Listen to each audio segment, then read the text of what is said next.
Hello students, in this video we shall be discussing about the chapter 9 force from class 8 standard. So students, as you know, in daily life we do many things like हम बहुत सारी चीज़ों को उठाते हैं, एक जगह से दूसरी जगह पे शिफ्ट करते हैं, कुछ चीज़ों को कट करते हैं और अलग अलग जैसे फेस्टिवल होता है होली का हमारा, तो उस टाइम पे हम बलून्स जो होते हैं हमारे कलरफुल वाटर से जो फिल्ड बलून्स होते हैं उनको अपने फ्रेंड्स की तरफ फेंकते हैं सो दैट कि वो उन पर जाके बर्स्ट और फिर वो they got splashed with the colourful water. And while swimming, जब हम स्विमिंग भी करते हैं उस टाइम पे भी हम क्या करते हैं, अपने हैंड्स को पीछे की तरफ पुश करते हैं वाटर में सो दैट कि हम आगे की तरफ मूव कर पाएँ। और जब हमें किसी गेट को खोलना होता है या बंद होना होता है तो उसके हैंडल को हम पुश या पुल करते हैं। और जैसा यहाँ पे आपको स्लाइड में भी दिखाई दे रहा होगा कि in the game of tug of war, जब टग ऑफ वॉर का गेम होता है उसमें क्या होता है कि जो रोप होती है उसको दोनों साइड से दोनों टीम्स क्या करती हैं, खींचती हैं। So the pulling is there on both the sides. And while football also, हम कोई भी गेम खेलते हैं जैसे, तो उसमें भी हमें क्या करना पड़ता है, we have to apply some force to take a ball from one position to another and to provide it motion. So forces are playing important role in our daily life and we use force while we work or play. और जो forces हैं उनके बिना मतलब हम कुछ भी नहीं कर पाएंगे और इनका जो रोल प्ले है हमारी लाइफ में बहुत इंपॉर्टेंट है, चाहे हम काम करें चाहे हम खेलें कुछ भी करें। And forces are all around us, और फोर्सेज हमारे चारों तरफ हैं। सो अगर बिल्कुल सिंपल सी डेफिनेशन की बात की जाए फोर्स की, तो it is any kind of push pull और hitting on a body is called force. किसी भी बॉडी को पुश करना, पुल करना या हिट करना क्या कहलाता है, फोर्स कहलाता है। And the direction in which a body is pushed और pulled is called the direction of force. मतलब अगर यहाँ पे दो पर्सन आपको दिखाई दे रहे हैं, अगर रेड टी शर्ट वाला जो पर्सन है वो उसको अपनी तरफ खींचेगा रोप को, तो फोर्स यहाँ पे उसकी किस तरफ लग रही है, राइट हैंड साइड की तरफ लग रही है। और जो लेफ्ट हैंड वाला पर्सन है, जब वो रोप को अपनी तरफ खींचेगा तो जो फोर्स की डायरेक्शन होगी वो किस तरफ होगी, वो लेफ्ट हैंड साइड पे होगी। सो इसी टाइप से हमारे पास जिस डायरेक्शन में भी फोर्स हमारी लगती है, जिस तरफ को भी, तो उसे हम क्या कहते हैं, डायरेक्शन ऑफ फोर्स कहते हैं। And objects can not move by themselves. कोई भी चीज़ अगर स्टेशनरी है, आराम से रखी हुई है, तो वो अपने आप तो मूव करेगी नहीं। And always the force is needed to push और pull them before they can start और स्टॉप मूविंग। किसी को मूविंग किसी के स्टार्ट कराने के लिए, किसी का मोशन उसको स्टॉप कराने के लिए आपको फोर्स प्रोवाइड करनी पड़ेगी।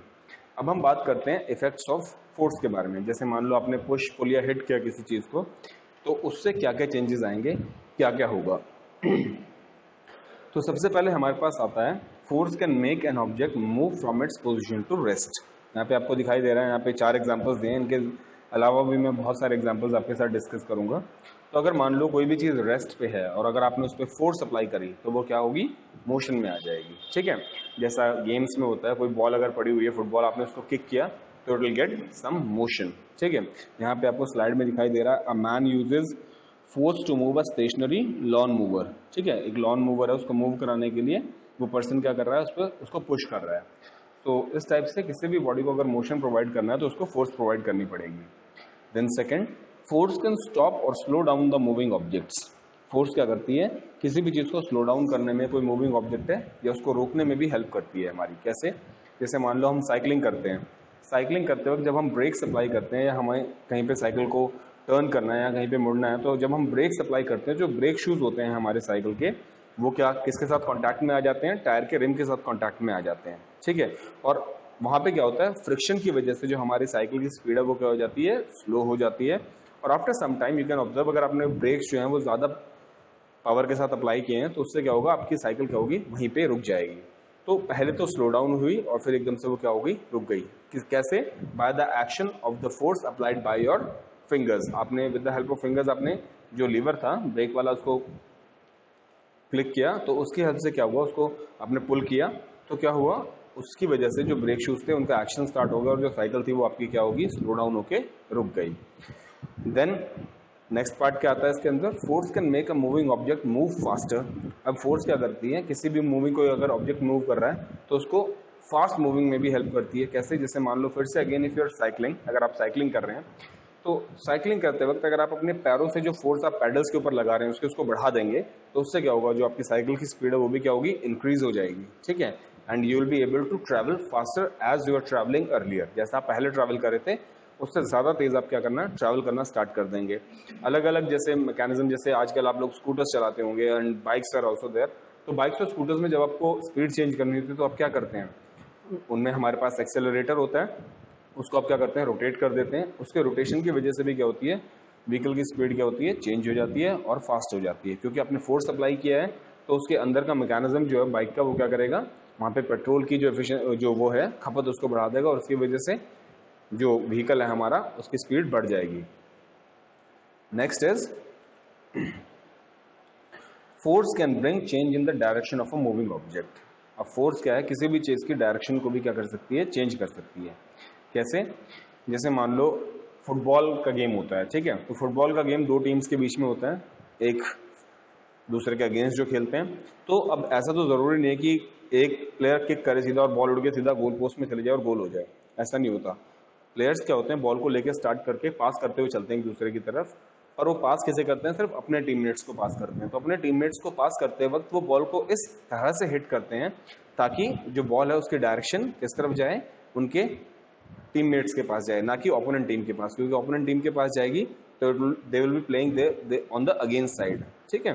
तो पैर से वो इस तरह से उसको हिट करते हैं कि जो बॉल है उसको स्पेसिफिकली एक पर्टिकुलर डायरेक्शन प्रोवाइड की जा सके and the ball will goes to the same teammate who can further take that ball from that point towards the opponent teams goal post. और जहां से उसको वो जो हमारा सेम टीममेट है उसको उस पॉइंट से लेकर वो कहां तक लेके जा सके, देन फर्दर उस गोल पोस्ट तक लेके जा सके जो आगे हमारे ओपोनेंट्स का है। एंड देन कभी कभी क्या होता है कि पेनल्टी शूटआउट्स मिलते हैं। तो पेनल्टी शूटआउट्स में क्या होता है कि इस तरह से बॉल को हिट करना होता है कि it can be saved by the goalkeeper and should enter into the goal post. तो उसके हिसाब से ही हम क्या करते हैं, एक एंगल बना के, एक पर्टिकुलर स्ट्रैटेजी जो होती है फुटबॉलर्स की, वो अपनी एक स्ट्रैटेजी बना के बॉल को हिट करते हैं so that the ball won't collide with the poles, जो गोल पोस्ट होती है उसके पोल्स के साथ कोलाइड ना हो और गोलकीपर भी उसे बचा ना पाए, and directly the ball gets enter into the goal post by scoring a goal. So this is the basically the concept of the changing of direction of moving objects by force. Next we'll be having force can change the shape and size of object. अब जो force होती है वो किसी भी चीज का shape और साइज भी क्या कर देती है, चेंज कर देती है। इसको समझने के लिए अगर हम डो की बात करें, जो आटा होता है जिसका डो बनाते हैं और डो से फिर चपाती बनाते हैं, तो उसमें भी उसको with the help of roller, जिसको बेलन बोलते हैं, उसकी हेल्प से हम क्या करते हैं, उसको एक पर्टिकुलर गोल शेप प्रोवाइड करते हैं, उसको पतला करते हैं।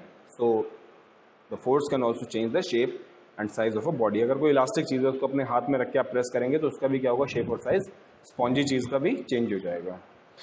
अब स्टूडेंट्स हम कैटेगरीज की बात करते हैं फोर्स की, तो दो कैटेगरीज होती हैं, contact forces and non contact forces, जैसा आपको स्लाइड के अंदर दिखाई दे रहा है।